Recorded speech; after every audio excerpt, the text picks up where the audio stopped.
Sabakalintale Kololori yasembayo kutuula yawoolwa leero okuddamu okulira omusango oguvunaanibwa ababaka okuli Muhammad Sseginya ne Alad Ssewanyana n'abalala bana. Wabula kino tekisobose olwaleero olwa bannamateeka babavunaanibwa okuli Caleb Alaka, Samuel Muyizi ne Elias Lukwago abakiikiriddwa munnamateeka Musa Matovu okujjukiza kkooti ku kusaba okwateekebwayo ababaka bano mu kkooti etaputa ssemateeka mwe bawakanyiza ekyokukozesebwa mu kkooti eno. March 2023. My Lord, since then we haven't received any reply from the respondent. So, my Lord, I'm seeking for his guidance on that.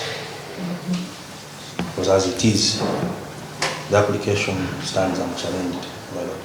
Wano omulamuzi ategeezezza nti kituufu bano bateekamu okusaba kwabwe wabula ssaabawabi wa gavumenti abadde tannaddamu kusaba kuno era omulamuzi amulagidde okuteekamu okuddamu kwe mu buwandiike obutasussa nnaku za mwezi 3 omwezi ogujja. The Attorney General is hereby directed to file an affidavit in reply not later than the 3rd of July 2023, and the applicants shall file an affidavit in rejoinder, if any, by the 24th of July 2023, and the matter shall come up for hearing on the 7th of August. Omulamuzi era alagidde bannamateeka babawawaabirwa okuteekamu okukubira kwabwe bali joinda obutasussa nnaku za mwezi 24 omwezi ogujja kisobozese kkooti okufuna obudde obumala okuwa ensala yaayo ng'ennaku z'omwezi 7 omwezi ogw'omunaana omwaka guno. Mukimanyi bulungi twafayiringa petition mu Constitutional Court.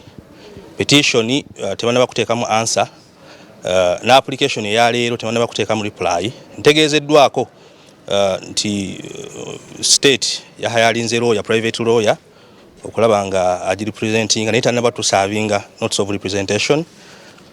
So olunaku olwaleero tetusobodde kuwulira musango.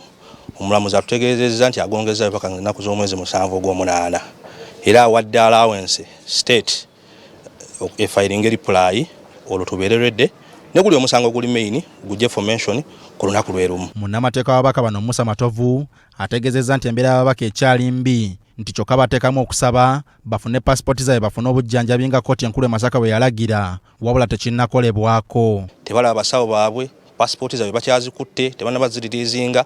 Tugezezzaako okulaba nga bafuna pasipoti zaabwe bagende bafune specialized treatment nga bwe twafuna ode Masaka. Bwe banaba batwanukudde nga bagenda bafuna treatment naye ng'essaawa ya leero tebannaba kubeera bulungi. Kkooti yakuddamu okulira omusango guno ku lunaku lwerumu lw'egenda okuwa ensala yayo ku kusaba okwakolebwa ababaka bano nga bawakanya ekyokuwozesebwa mu kkooti eno ng'ennaku z'omwezi 7 omwezi ogw'omunaana omwaka guno. Sulaiman Ssebuggwawo, BBS Terefayina.